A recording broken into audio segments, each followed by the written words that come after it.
attention, meaning, relevance, and memory. And these interconnect in very, very important ways, especially when you're talking about learning. Come with me on a journey through a forest. You go on a walk through a forest and you see something like this, little marks on a tree. Maybe you pay attention, maybe you don't.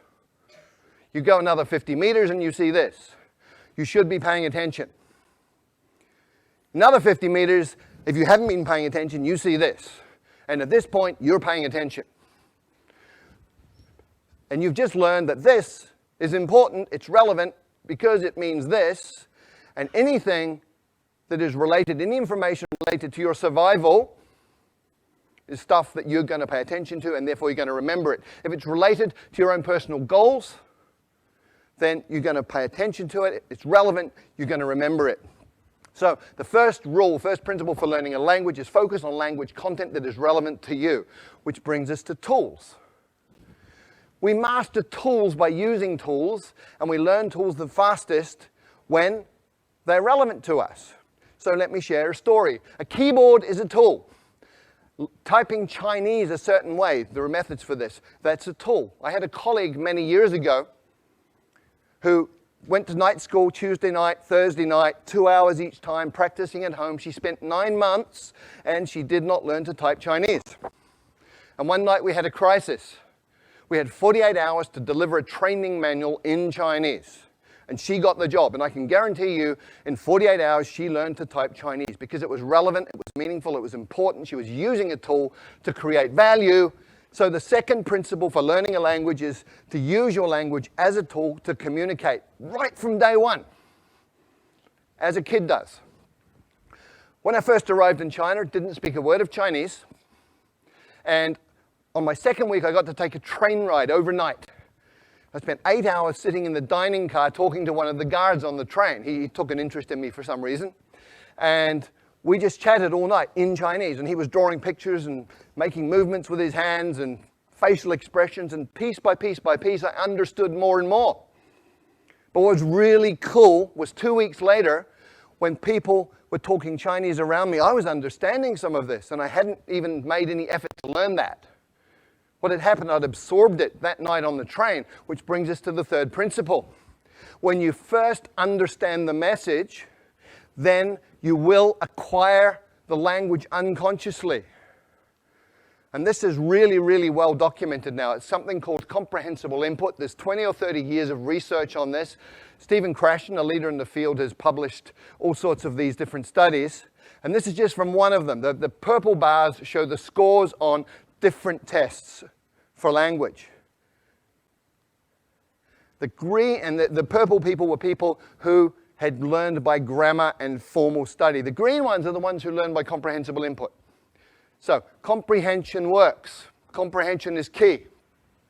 And language learning is not about accumulating lots of knowledge.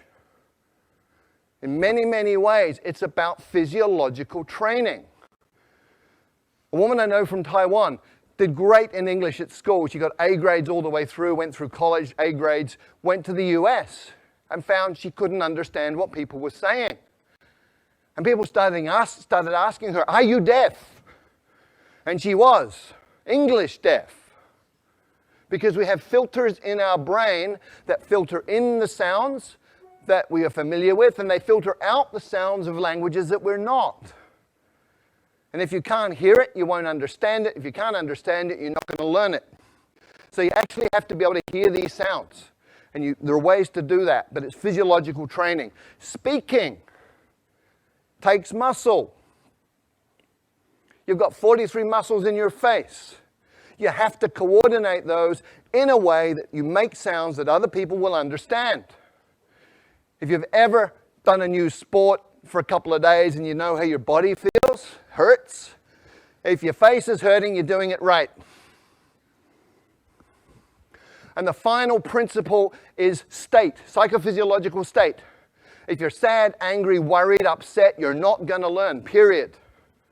If you're happy, relaxed, in an alpha brain state, curious, you're going to learn really quickly. And very specifically, you need to be tolerant of ambiguity.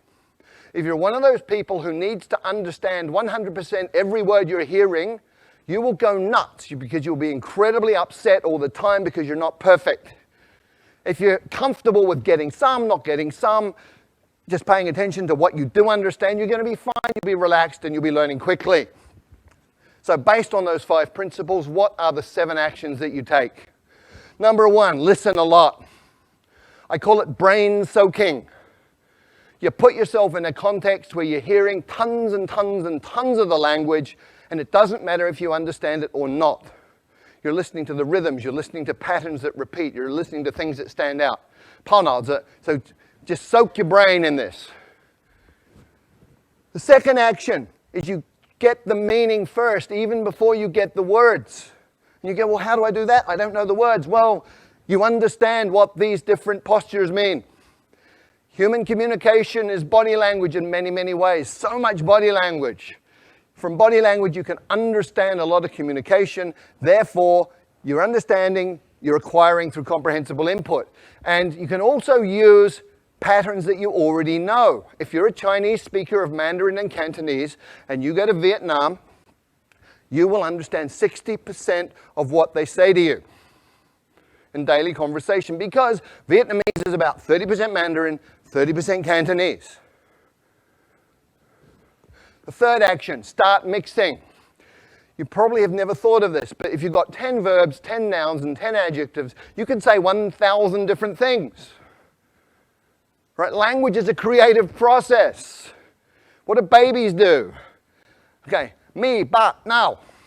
Okay, that's how they communicate. So start mixing, get creative, have fun with it. It doesn't have to be perfect, just has to work. And when you're doing this, you focus on the core. What does that mean? Well, with every language, there's high-frequency content. In English, 1,000 words covers 85% of anything you're ever going to say in daily communication. 3,000 words gives you 98% of anything you're going to say in daily conversation. You've got 3,000 words, you're speaking the language. The rest is icing on the cake. And when you're just beginning with a new language, start with your toolbox. Week number 1. In your new language, you say things like, how do you say that? I don't understand. Repeat that, please. What does that mean? All in your target language. You're using it as a tool, making it useful to you. It's relevant to learn other things about the language. By week 2, you should be saying things like me, this, you, that, give, hot, simple pronouns, simple nouns, simple verbs, simple adjectives, communicating like a baby. And by the 3rd or 4th week, you're getting into what I call glue words. Although, but, therefore, these are logical transformers that tie bits of a language together, allowing you to make more complex meaning. At that point, you're talking. And when you're doing that, you should get yourself a language parent.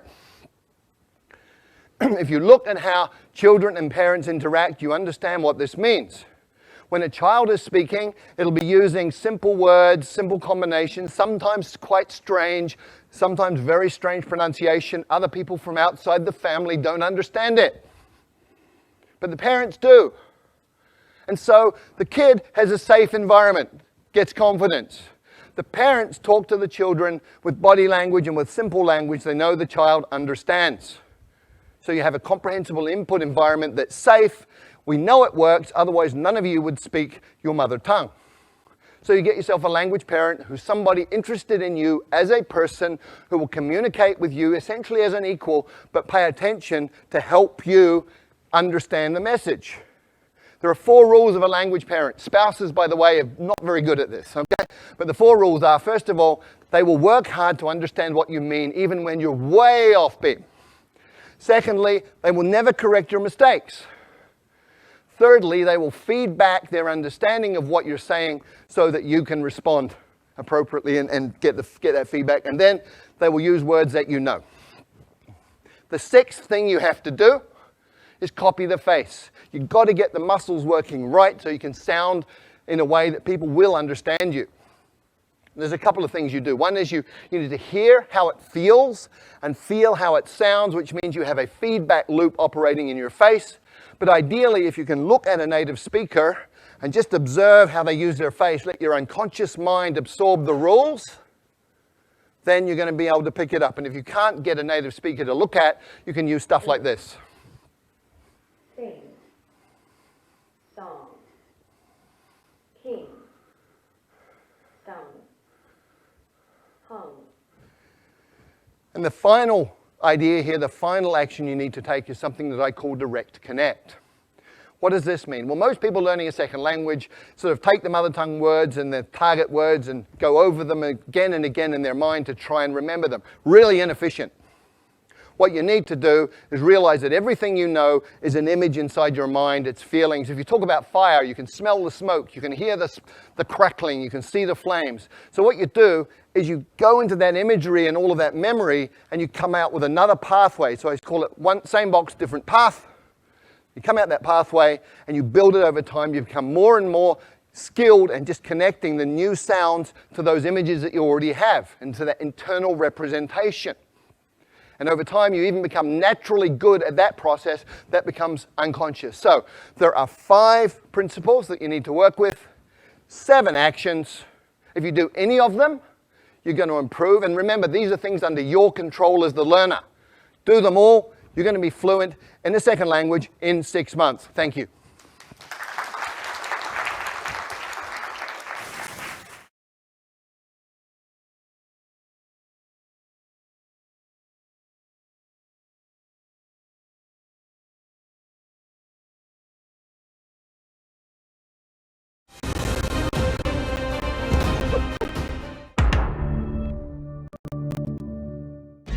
There's $200 million beneath the strip. Put together a team and get it out. Wait! How precisely do